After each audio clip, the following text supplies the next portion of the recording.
Welcome back. 100 young men and women in Akwa Ibom State are the first to benefit from the Christian Youth Pilgrimage to Israel, an initiative of the Nigerian Christian Pilgrims Commission. Addressing the youth at the Government House in Uyo before their departure, the Commissioner, Mr. John Kennedy Okpara of the Nigerian Christian Pilgrims Commission, said that apart from spiritual rebirth, the initiative helps and aims at empowering the youth through various skills acquisition in aspects of agriculture while in the Holy Land. These 100 are some of the beneficiaries of the State Governor's Empowerment Scheme aimed at helping youth become employed and independent in the state. Governor Emmanuel Udom says he has lined up a series of other overseas training planned to cover various areas such as power and ICT, amongst others. He also urged them to be good ambassadors of the state and Nigeria in the Holy Land. I want at the point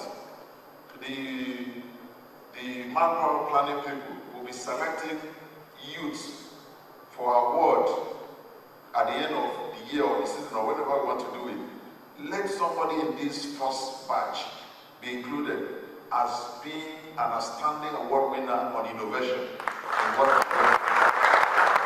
So don't take it as one of those Nigerians from the government. Please, it's not. You can even hear me linking you up with the Commissioner for Agri. The technical committee on Agri will be interested in what you will do. We can actually make use of you to develop what we call the new empire.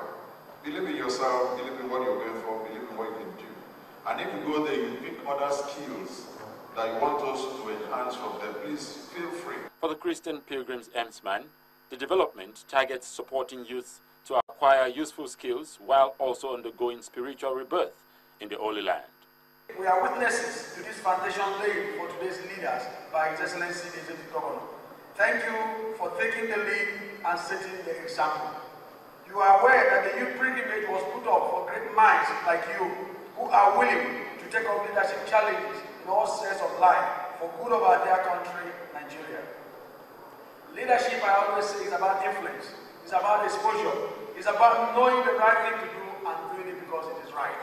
Some of the youth spoke on their expectations. I consider it a rare privilege and a great opportunity to contribute my own quota to the development of our day states. I feel so good. I feel it's a very good opportunity God has given to me to be a part of the skills acquisition of Akwa Ibom State. I feel so good. I feel so great. The Nigerian Christian Pilgrims Commission has also announced plans to commence the Family Pilgrimage Scheme, with which it hopes to strengthen family ties among Nigerians. Staying in the south-south of the country, the Delta State House of Assembly has suspended the council chairman of Uvwei local government area, Mr. Henry Barrow Menabonware, over alleged misappropriation of funds and inability to curtail crisis in the transport sector in the local governments of the state. The majority leader of the House, Honorable Tom Onwefere, said the suspension was unanimously adopted by the House in order to ensure that peace returns to the local government area.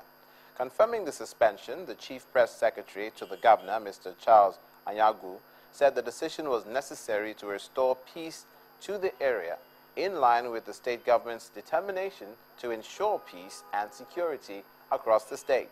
The State Commissioner of Police, Mr. Al-Khali Baba Usman, advised the people to be law-abiding and to go about their normal business, adding that several persons have been arrested in connection with the crisis.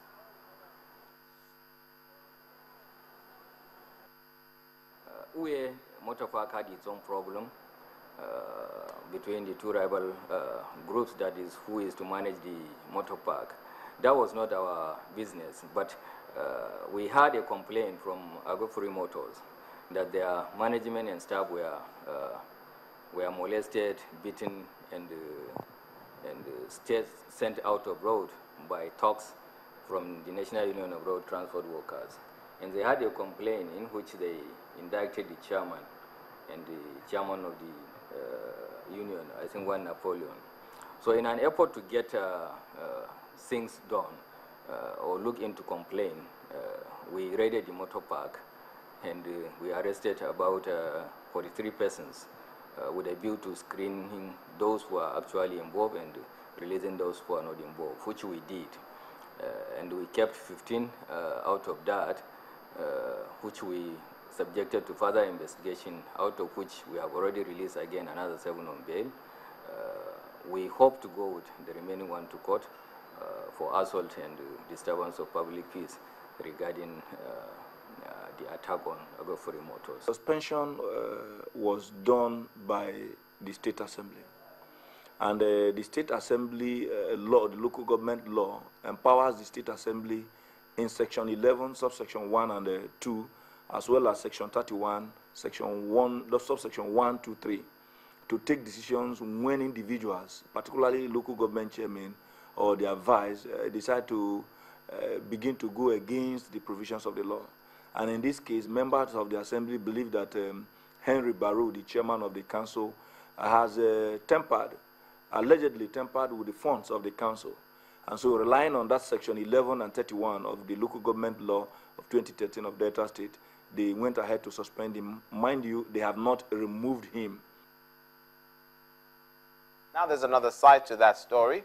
The Uvwei local government legislature have passed a vote of confidence on the suspended council chairman, Mr. Henry Barrow Minabonware, for his, as they describe it, laudable achievements in areas of peace and effective performances in the local government area.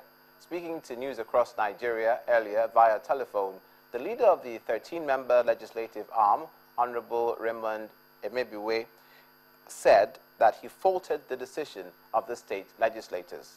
Take a listen. My reaction is that the action of the Assembly took is illegal, in the sense that two-thirds majority of the elected councillor of Uvwei Legislative are supposed to petition to the House of Assembly for the suspension. Before any suspension can be done by the House of Assembly, I think a recommendation from the legislative has to be done.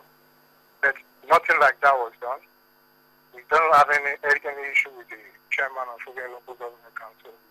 So we are so surprised that the chairman was removed without our concept, without our assent to the suspension. So as it is, we are against it in totality. The Uvwei in general has been peaceful right from the inception of the chairman. It was when the chairman came in that we are even experiencing peace. While on the aspect of misappropriation of funds or mismanagement of funds, I think the chairman has never done anything as such. And we, the councillors, we are even happy with the management of the chairman, the way the chairman is managing the funds in the council. You see, for some time now, local governments on less, because there has been no money even to pay salary is a problem. So I don't see where that fund is that the chairman is misappropriating. I don't know where they got those information from. And even if the chairman should misappropriate or have misappropriate funds, we are supposed to complain. We the councillors, we the elected councillors are supposed to be those in question. To question the chairman, what did you use this money for? What did you use this money for? But there's nothing as such as it is. So I think those are just mere allegations against the chairman. You see, before now, the chairman has been doing well. We passed series of votes of confidence on him, and the third majority of the council, of the councillors elect, is fully with the local government chairman. And as it is, we are passing a vote of confidence on him. That was a member of the Delta State Legislature, Honorable Raymond Uvwei. Away from that story now to weather, and this is happening in Adamawa State.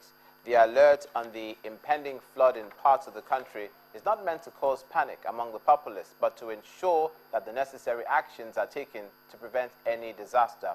But the Adamawa State government is not leaving anything to chance. The state governor, Mr. Mohammed Jibrila, has embarked on a tour of flood-prone communities to inspect those areas that could be adversely affected by the flooding. Governor Jibrila, in company of the Speaker of the Adamawa State House of Assembly, Honorable Kabiru Mijiyawa, the Chief of Staff to the Governor, and other government officials, visited at Kofare in Yola South Local Government, Saminaka in Yola South, Lafia in Lamodi local government area. The governor described the situation as pathetic and one that needs urgent attention. He promised that palliative measures will also be taken by his government to save that bridge. We cannot fold our arms and just see things like that. So we have to, the state government, as we all know, the coffins is nothing to write home about, but it's also our responsibility to do something about it. And we are going to discuss with the Ministry of Works. Fortunately, the PAMSET is here, so we are going to strategize and see what we can do as a measure that we need an urgent attention on it.